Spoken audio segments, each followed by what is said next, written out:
Thank you for downloading this episode of Cavs on the Break NBA podcast, part of the Press Play Podcast Network. In this episode, Sam and I discuss the 2018-2019 Cavs Media Day, life after LeBron, the start of Cavs training camp, Cavs starting lineup position battles, and look ahead to the preseason opener in Boston against the Celtics. But before we jump ball, check out two other Press Play podcasts, the Swing and the Tribe MLB podcast, that's a Cleveland Indians podcast, and the Tim and Shipe Show, our college football podcast. Both shows are really putting out great content and insight, and I promise you they won't bore you with fluff or waste your time. If you're a fan of the Tribe and looking for opinions and insight heading into October baseball, check out a Swing and the Tribe MLB podcast. Or maybe you're a huge Ohio State fan, or for some weird reason you like the Florida Gators. Make the Tim and Shipe Show your go-to podcast for all college football needs. One of them is a Buckeyes fan, the other is a Gators fan. I'll let you figure that out when you listen to it. This is our newest show on the network. Look, we have a lot of great stuff going on here, so check us out. You can follow both of these pods on Twitter and listen to them wherever you listen to podcasts, a Swing and a Tribe MLB podcast and the Tim and Shipe Show. Check them out. Okay, enough of my blabbering. Here it is, Sam and I's Media Day episode. Enjoy the show. Iguodala to Curry, back to Iguodala, up for the layup. Oh, blocked by James. It's over. It's over. Cleveland is a city of champions once again. The Cavaliers are NBA champions. That sound means it's time for Cavs on the Break NBA podcast, part of the Press Play Podcast Network. I'm your host, Chase Smith, and with me, Cavs insider, national NBA writer, Sam Amico of AmicoHoops.net. Sam! What's up, man? How was your summer? Really short, but yes. That's okay. I prefer it that way. It's always funny because like the last 2 weeks before media day and training camp, my wife can tell I'm starting to get a little bit crabbier, starting to just kind of follow her around, and she's like, quit breathing. When's practice start?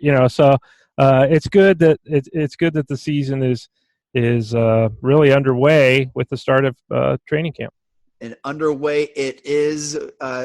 Great first week here. We kick things off. Let's jump right in, Sam. Media Day was just a couple days ago, and you were in attendance for Amico Hoops, and it's great to have you kind of share your experience and what you saw and who you got to interact with on the podcast. So, Sam, walk us through what's it like Media Day as someone in the media.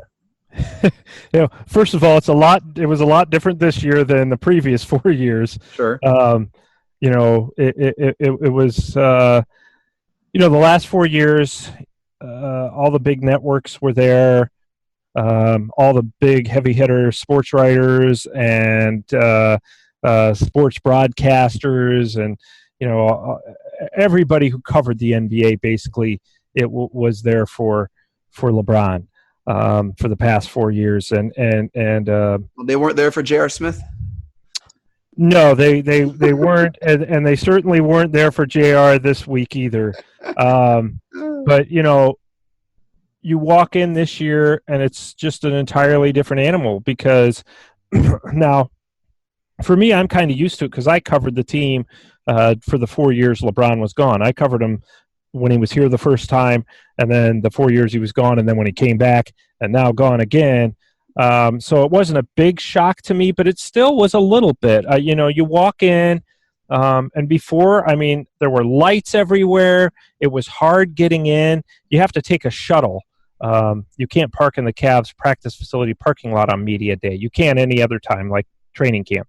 But media day, you have to park down the road so that they drive you over in a shuttle. And I got on the shuttle this year. Well, put it this way. The last 4 years, you'd get on the shuttle, you'd get out of your car and wait for the shuttle, and there'd be 15 other people waiting there. This time I got out of my car, went over to stand where the shuttle was coming, and there were 2 other people waiting with me. So, right away, it just kind of felt different. I'm like, am I too early or what? But then you realize, when you walk in there, it's just a very different feel. Plus, on top of that, and the Cavs just happened to have media day at the exact same time it started. is this exact, almost to the minute, that the Browns were announcing that Baker Mayfield's going to be the starting quarterback. So many Cleveland sports writers were over in Berea. Yeah. So it was just a different feel, and I'll tell you this, and we've talked about this before, Chase, but I enjoy covering the team more in this type of element. Now, of course, you enjoy covering a championship contender more during those 48 minutes while you're watching the team. You're really enjoying that more. But with everything, with all the media being gone, the national media wasn't here. There's a lot of international media. They weren't there. And it just makes it more of a personable feel in terms of being able to talk to the coaches easier, in terms of being able to talk to the players. There's a lot more shooting of the breeze, where you just ask players, hey, how are you? Good. Before, everything, because of the celebrity status of LeBron, everything was very guarded. And it's not that way now. It's very open, and I probably talk to the guys on the team, the players this year, more just about how life is already, just shooting the breeze off the record in these 2 days than I did all of last season. So wow. Maybe even all the last 2 years combined. I mean, it's just been – Cavs have gone from Walmart to a mom and pop store, and there's a lot to be said for that. If you're covering the team, that can make things more enjoyable. So there's an obvious black hole that LeBron left. And the atmosphere, Sam, did it feel just way more just like everyone can breathe easier? Everyone's is that accurate to kind of say? I'm pretty sure that one of the players, and I don't want to name a name because I can't remember who it was, but I'm pretty sure one of the players said not like, oh, great, LeBron's gone. It's just and this isn't intended toward LeBron as much as it is everything that comes with LeBron. All that stuff's gone, and it is that you described it perfectly. There is that sense of, hey, you know what? This is it. This is we've got who we have, and it's good enough for Cleveland right now. You know what I mean? Maybe the national media isn't interested. The international media is no longer interested. But for Cleveland, I think that everybody feels fine about it, and really does feel a sense of relief that crowd, just the constant crowd, and the constant having to worry. Every moment with LeBron James on your team is documented. Every moment. Every little thing is documented. And that's just not the case right now. It's we're gonna talk basketball. That's all we're gonna talk at Cavs Media Day this year. It was pretty clear. We're talking basketball, and that's it. We're not talking about producing shows. We're not talking about the president. And there's nothing wrong with that stuff. It's just nobody's talking about that. They're just talking about basketball. With LeBron, everything is so methodical and thought out and intentional. It really seemed like people could be themselves. Players could be themselves. Even seeing their Instagram stories, they're kind of laughing around. Yes. Everyone just seems way more relaxed. It seems like they're having fun, Sam. It seemed like they were having fun. Again, Chase, this is not intended as a shot at LeBron. It's just it's the reality of having a celebrity. But when LeBron's on your team, you want to make sure you don't say the wrong thing. You know what I mean? You don't, if you're the coach, you don't want to tick off LeBron, and LeBron didn't get ticked off easily, but you just didn't want to go down that path. So and now, who are you worried about ticking off now? Nobody, so that's all gone. So observing Media Day as a fan through my screens, it seemed like Chetty Osman was front and center a lot. I saw a lot of Chetty. Is that intentional, and is that like a sign of things to come? I'm trying not to get too excited because he's one of my favorite players on the team. But, did you read anything into that? No, I think that he's just very available. in terms of making himself available to the media. Chetty, along with Channing Frye, as we all know, those off the top of my head, those are the two most regular guys on the team. Uh-huh. Those are the two guys that you would like hang out with, go to dinner, and they just be normal, and they just are who they are. There's no front, there's no act, there's no they're not leery of the media. Heck, Channing does his own podcast, so I mean he is part of the media in that sense. So I think that Chetty is just going to be more front and center simply because of his personality. Which is exciting. I mean, the more Chetty on the Cavs, I think, the better. I think he's dynamic. We'll get into that a little bit later, though. How did the rookies look? Sexton and Preston. How did they come off at media day? Their first kind of exposure. Well, I didn't even see Billy Preston. I was kind of. What happens at media day is usually they have the big chair. They have the big group in front of the main guys, like Ty Lue will go sit at the podium. And most of the media is there. Kevin Love came to the podium. I believe Chetty came, Rodney Hood. And then a lot of the other guys, the newer players, Colin Sexton did go to the podium, but guys like Billy Preston, John Holland, frankly, end of the bench type of guys, they don't go up to the podium. They are off on tables on the side. It's like when you go to a concert at one of those festivals, and it's like the main band's on the big stage and everybody's over there, and then there's the other bands that are trying to make their way there. And that's kind of the way it was at Cavs. They were off on the side, guys like Nwaba and those guys. So I didn't see Preston.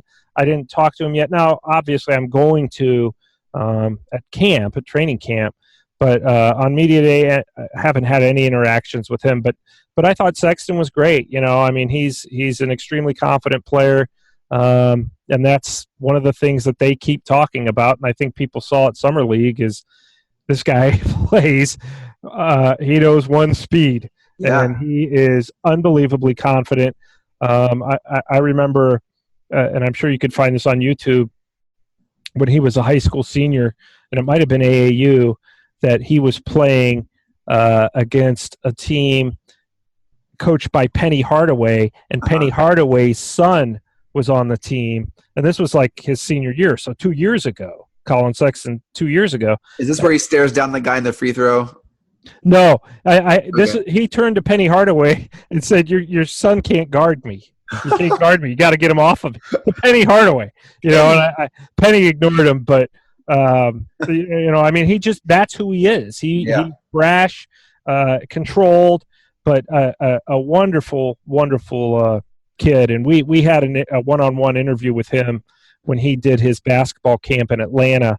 One of the guys from my website is from Atlanta and did a interview with him, and he was just great. Just couldn't have been nicer. Comes from a great family. So I think Cavs fans are going to fall in love with Colin Sexton pretty quickly. You can check out that interview on AmikoHoops.net. Even Chetty spoke to Sexton's kind of play style. They play very similar, very high intensity defense, fast paced. And we saw just a little bit of that in Summer League. And man, I'm looking forward to kind of seeing what Ty Lue is maybe able to coach for the first time the way he wants to coach. Sam, I don't know. Yes, I don't think there's any question about that. What surprised you the most at media day, aside from the difference in the attendance and about the team? That probably wasn't even a surprise, other than just experience it. I think what surprised me most was just the fact of the extreme confidence of the way the guys talked.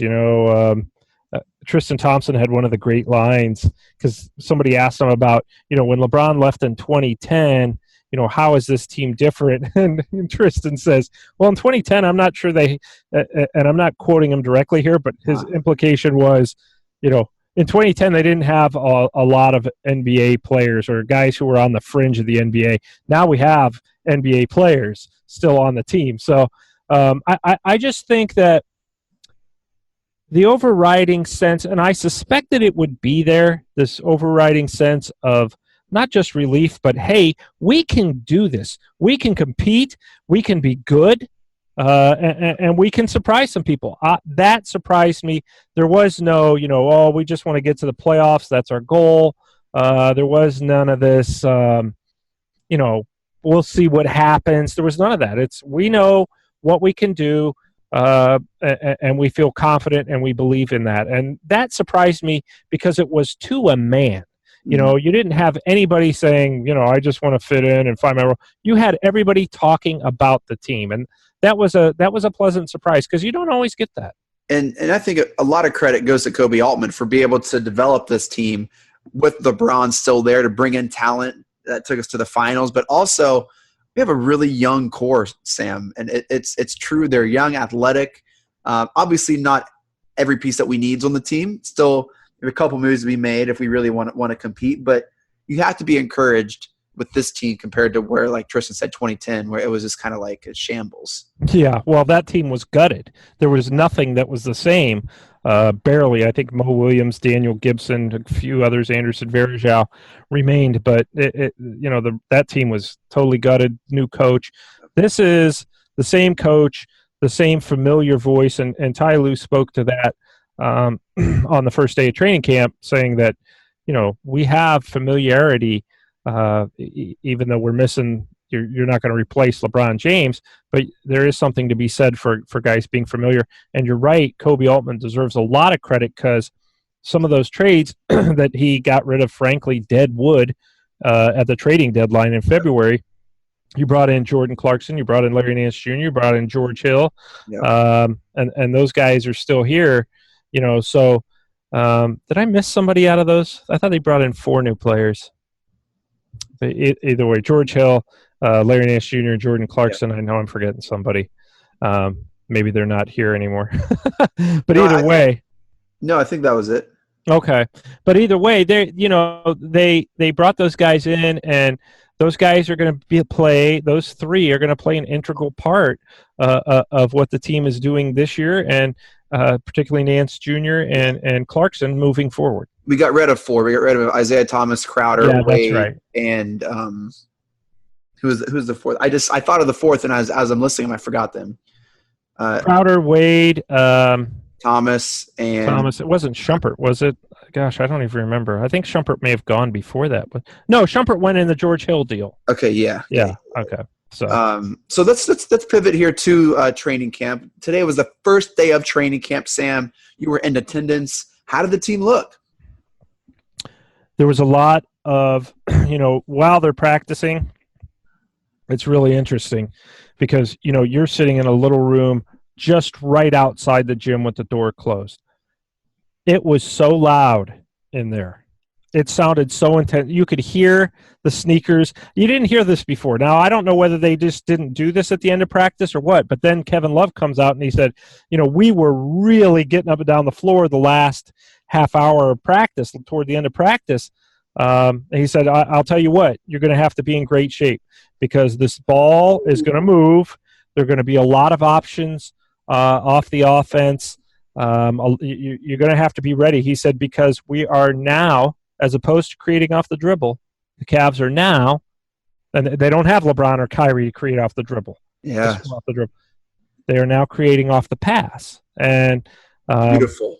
Yeah, Kevin Love said it went really well, and Ty Lue said it went really well, and a lot of energy. There was a lot of energy at the first day of camp. And I think that it's important to be able to play both styles, right? It's important to be able to create off the dribble and to create off the pass. And I think with Sexton, if he can continue to develop his game, has that ability, right? Or who else in the team can create? Because there are some points in the game where you just need to go one-on-one. Yes, absolutely. And that's going to be, something obviously LeBron James always delivers that they're going to be missing, and that Kyrie Irving can always deliver. Kyrie is he can, and Ty Lue said this, Kyrie can walk the ball up the floor and still score on anyone, anywhere, anytime. Yeah. Where he said Colin is he's going to have to get past people, which he can do. He said his game is speed and quickness and just go. I don't see Colin walking anywhere. I don't think he even walks in church, man. He just runs in. Yeah, right, exactly. And that's the thing. I mean, that's the big difference between them is that Colin's going to have to play at that speed to create points, but they are going to need him at some point to create off the dribble, because they just don't have another guy who's going to do that. That's not George Hill's game. It's not Rodney Hood's game. It's certainly not Kyle Korver's game. It's not Kevin Love's game. That's what they liked about Sexton, was not knowing at the time when they drafted Sexton, not knowing what LeBron was going to do. They thought we better get somebody who can create in terms of create his own offense. And, Sexton, they believe, is going to be that guy. I know this is the first day of training camp. Sam, I want to get another podcast in before training camp ends, kind of check in. But I think everyone is looking forward to that first preseason game, October 2nd, in Boston against the Celtics. Has there already been buzz and chatter around training facility about this first preseason game? Not a whole lot yet, because they're still, they're trying to figure out. They still got to put in more stuff in the offense tomorrow, and the rest of the week before they have that inter squad scrimmage in Dayton on Sunday. But I think that first preseason game is going to be very interesting. More than most preseason games, because you're going to get a look at the team, and see how they stack up against an opponent, see how well the offense is going. You can't worry about wins and losses, and they're certainly not gonna. But you want to see how well this new offense is going to fare against a real opponent. So I always enjoy the preseason, frankly, because you get to see guys. It's a good chance to see guys like Billy Preston, again, John Holland, Ante Zizic, those guys at the end of the bench. And I don't even, Zizic may play quite a bit this year. I wouldn't even call him a end of the bench guy anymore. So, but you always get a chance to see players like that and get an opportunity and say, hey, you know what? Almost every year in the NBA, a guy comes out of nowhere to help a team. Hey, yeah. Matthew Dellavedova, and he's my spirit animal. So you get to see people like that and see if you can find kind of that diamond in the rough in the preseason. That's really what it's all about, as well as now for the Cavs instituting this entirely new system and seeing how it stacks up against another team. Sam, do you have an idea of the starting five for the Cavs? Have they shed light on that, or where do we stand on our starting five right now? They've got some training camp battles going on. You've got Rodney Hood and Chetty are probably battling for that starting small forward spot that LeBron vacated. There are some other things at play here too. There's a potential, that maybe you run a 2-point guard offense to start with. I don't think this is all speculation, but there's been talk just kind of around the team that maybe they'll go with George Hill and Sexton as their starters and bring JR off the bench. I don't know that that's the case, but no, to answer your question, no, there's no feel for it. And Ty Lue said today he's going to let it play out. He doesn't have a starting five in mind. Obviously Love's going to start. I would assume that Tristan Thompson's going to start, or maybe there's a battle now between Larry Nance Jr. and Tristan Thompson as well.